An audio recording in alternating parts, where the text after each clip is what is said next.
तो fantastic four the first step जो कि इस साल जुलाई के अंदर रिलीज होने वाली one of the highly anticipated movies में से एक है, जिसके ट्रेलर के अंदर कई सारी ऐसी हिडन डिटेल्स और ईस्टर एग शामिल थे जिसको आज हम इस वीडियो के अंदर डिस्कस करने वाले हैं। तो ट्रेलर की शुरुआत होती है जिम गिलबर्ट शो के साथ, जहां पे हमको एक क्लिप और उसी शो के होस्ट के वॉइस ओवर के थ्रू हमको फैंटास्टिक फोर की फैमिली का इंट्रोडक्शन करके बताया जाता है। लेकिन इसी जिम गिलबर्ट शो से हमको इस ट्रेलर का फर्स्ट कॉमिक रेफरेंस देखने मिलता है, जहां पे मार्वल कॉमिक्स के अंदर जिम गिलबर्ट नाम का कोई भी बंदा एग्जिस्ट तो नहीं करता, लेकिन साइंटिस्ट गिलबर्ट नाम से एक बंदा एग्जिस्ट करता है। द रीड रीडर्स की तरह बहुत ही ज्यादा इंटेलिजेंट होता है और उसने एक एंड्रॉइड रोबोट या फिर एक रोबोट बनाया होता है जिसने पूरे सिटी के अंदर दहशत फैला दी होती है। और उसी रोबोट को फैंटास्टिक फोर के मेंबर्स ने कैसे टैकल किया उसके ऊपर एक डेडिकेटेड कॉमिक पैनल बनाई गई। लेकिन इस चीज से आगे बढ़ते हुए हमको इस ट्रेलर के अंदर बेन ग्रिम के थिंग की फर्स्ट अपीयरेंस देखने मिलती है, जिसको कई सारे बच्चे मिलके एक गाड़ी उठाने के लिए एनकरेज कर रहे होते हैं या फिर हुटिंग अप कर रहे होते हैं, जहाँ पे हमको ट्रेलर के अंदर एक ग्रीन कलर की गाड़ी को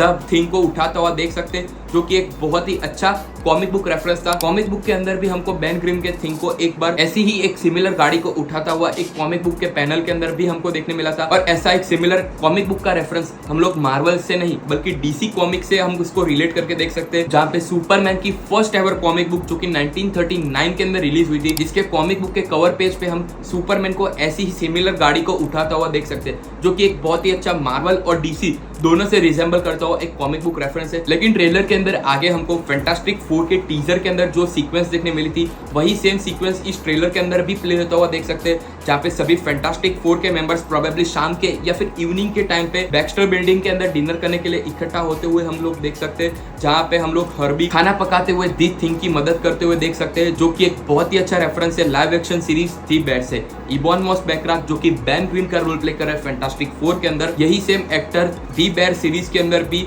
लीड एक्टर का रोल प्ले कर रहा है, जो कि पूरी सीरीज होटल या फिर कुकिंग से रिलेटेड है। लेकिन इसी सीक्वेंस में आगे हम जॉनी को एक सेरियल का डब्बा उठाते हुए देख सकते हैं, जहाँ पे किक्स नाम का एक सीरियल का डब्बा पड़ा होता है और जॉनी ने जो सीरियल का डब्बा उठाया था उसका नाम लकी चार्म लिखा हुआ होता है, जो कि एक बहुत ही अच्छा रेफरेंस है मार्वल और एक सीरियल की कंपनी का कोलैबोरेशन के बीच में, जहाँ पे लकी चार्म करके रियल वर्ल्ड के अंदर एग्जिस्ट करने वाली एक सीरियल की कंपनी मैन्युफैक्चरर है जिसने मार्वल के साथ कोलैबोरेशन करके रखा हुआ है। लेकिन जैसे ही जॉनी वो सीरियल का डब्बा लेके टेबल पे बैठता है, हम उसके फ्रंट कवर पे एक बहुत ही अच्छा कॉमिक बुक रेफरेंस देख सकते हैं, जहाँ पे फैंटास्टिक फोर की फोर्थ इशू जो कि 1960s के अंदर रिलीज हुई थी, उसी कॉमिक बुक पैनल का फ्रंट कवर हमको इस सीरियल के डब्बे पे आगे के पोर्शन पे देखने मिलता है। लेकिन इसी सीक्वेंस में आगे सू स्ट्रॉम और रीड को हम अपीयर होता हुआ देख सकते हैं, जो कि फ्रैंकलिन रिचर्ड्स के आने का कंफर्मेशन बेन ग्रिम और जॉनी स्ट्रॉन्ग को देते हैं, जो ये बात सुन के दोनों बहुत ही ज्यादा खुश हो जाते हैं। और आगे जाके हमको कॉमिक एक्यूरेट जॉनी का कैरेक्टर भी देखने मिलता है, जो कि रीड का मजाक बनाता है। लेकिन इसी ट्रेलर के अंदर आगे बढ़ते हुए इस फिल्म से रिलेटेड एक और मेन कैरेक्टर का फर्स्ट अपीयरेंस देखने मिलता है। मैं बात कर रहा हूँ शाला बेल की सिल्वर सर्फर के बारे में। लेकिन ये बात सुन के आप में से कई लोगों के मन में ये क्वेश्चन उठ रहा होगा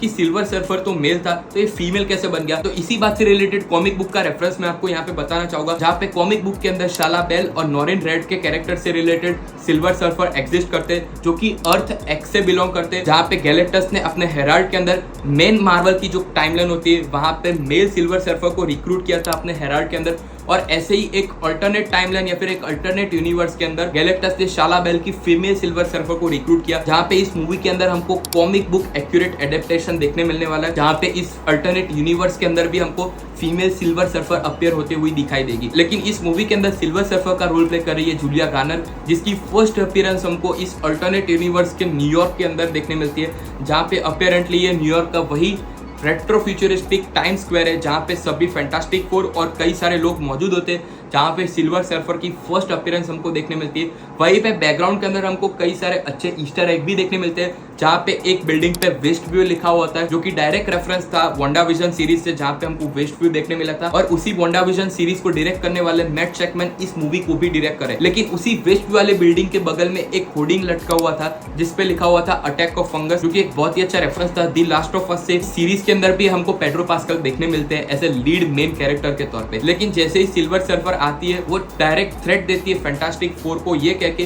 कि क्या आप इस वर्ल्ड के प्रोटेक्टर हो? तो जैसे ही सू स्ट्रॉम हाँ बोलती है, सिल्वर सर्फर डायरेक्ट थ्रेट देके वहां से निकल जाती है कि आपका अर्थ अब डिस्ट्रॉय होने वाला है। लेकिन जैसे ही सिल्वर सर्फर वहां से भागती है, जॉनी स्टॉर्म भी उसका पीछा करते हुए अर्थ को क्रॉस कर जाता है। कुछ ऐसी ही सिमिलर सीक्वेंस हमको 2007 वाली fantastic four rise of silver surfer में भी देखने मिला था, जहां पे क्रिस एवंस का जॉनी स्टॉर्म सिल्वर सर्फर का पीछा करते हुए अर्थ को क्रॉस कर गया। लेकिन एज यूजुअल यहाँ पे वापस से सिल्वर सर्फर को जॉनी स्टॉर्म नहीं पकड़ पाया और जॉनी स्टॉर्म को सिल्वर सर्फर चकमा देके भाग जाती है। लेकिन इसी ट्रेलर के अंदर आगे हमको एक बहुत ही इंपॉर्टेंट सीक्वेंस देखने मिलती है, यहाँ पे रीड ये बोलता है कि I have stretch the bounds of space, मतलब मैंने स्पेस की सभी बाउंड्रीज को स्ट्रेच किया, जिसके कारण ये लोग हमारा पीछा करते हुए यहाँ पे पहुंचाए। तो पॉसिबली ये मूवी से रिलेटेड बहुत ही इंपॉर्टेंट लाइन हो सकती है। लेकिन इसी रीड के कैलकुलेशन करने वाली सीक्वेंस के बाद एक बहुत ही इंपॉर्टेंट शॉट को हम अपीयर होता देखते हैं, जहाँ पे एक अर्थ डिस्ट्रॉय होती हुई हमको दिखाई देती है और उसी अर्थ के तरफ फैंटास्टिक फोर की शिप भी जाते हुए हम लोग देख सकते हैं। तो ये क्या पॉसिबली फैंटास्टिक फोर का ही यूनिवर्स होगा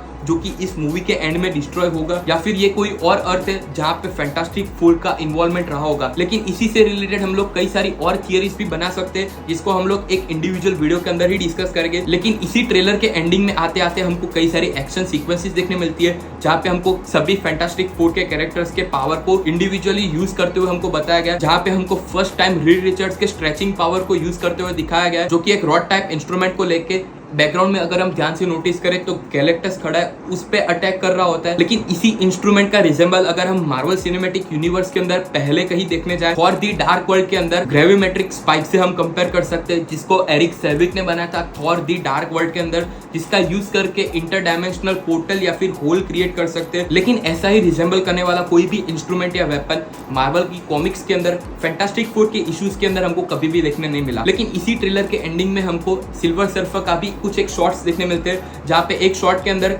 सिल्वर सर्फर एक लावा टाइप फर्नेस या फिर भट्टी के अंदर से हम लोग उसको बाहर आता हुआ देख सकते हैं। कई सारी फर्नेसिस या फिर भट्टी को जलता हुआ देख सकते हैं। और इसी शिप के डिजाइन को अगर हम टीजर के अंदर गैलेक्टस की डिजाइन से कंपेयर करें तो बहुत ही ज्यादा मैच हो रही है। लेकिन इसी ट्रेलर में बाद में जाके एकदम लास्ट वाले पोर्शन में हम लोग गैलेक्टस को एक सिटी के थ्रू चलता हुआ देख सकते हैं, जो कि बहुत ही ज्यादा टेरिफाइंग मोमेंट्स हो गए इस मूवी के अंदर। लेकिन इसी सीक्वेंस को देख के कुछ एक लोगों के मन में क्वेश्चन उठ रहा होगा कि गैलेक्टस की साइज तो बहुत ही बड़ी है, जो कि अर्थ से कई गुना बड़ा है, तो ये अर्थ पे कैसे चल रहा है। तो कॉमिक बुक के अंदर भी गैलेक्टस ने अपनी साइज कई बार बड़ी या छोटी कर रखी है ऑलरेडी, और गैलेक्टस के खुद के पास ऐसी पावर है जिससे वो मैटर को मैनिपुलेट कर सकता है। तो ये तो गैलेक्टस के लिए एक बहुत ही छोटी सी बात हो गई कि वो अपनी खुद की साइज छोटी करके फैंटास्टिक फोर से आके खुद सामना करे। और उसी के साथ ये ट्रेलर जैसे ही एंड होता है, हम सभी के मन में भी कई सारे क्वेश्चन को खड़ा करके जाता है कि आरडीजे का डॉक्टर डूम हमको इस ट्रेलर के अंदर नहीं देखने मिला, तो क्या ये इस मूवी के अंदर अपीयर होगा, या फिर अगर ये मूवी के अंदर अपीयर हुआ तो क्या सिर्फ पोस्ट क्रेडिट सीन के लिए ही आएगा, या इस मूवी के एंडिंग में भी उसका इन्वॉल्वमेंट रहेगा। तो उन सभी क्वेश्चन का एक प्रॉपर थियरी वीडियो के साथ मैं आप सभी को मिलूंगा एक नेक्स्ट वीडियो के अंदर। लेकिन आपको अगर ये वीडियो अच्छा लगा हो तो लाइक जरूर कर देना, चैनल पे नए हो तो सब्सक्राइब करना जरूर से मत भूलना, बाजू में ना वाला बेल आइकन भी जरूर से प्रेस कर देना। और मुझसे अगर कुछ पॉइंट छूट गया हो इस ट्रेलर से रिलेटेड तो उसको भी कॉमेंट सेक्शन के अंदर मेंशन करना जरूर से मत भूलना। और मैं आप सभी को मिलूंगा एक नई थियरी वीडियो के साथ, तब तक के लिए गुड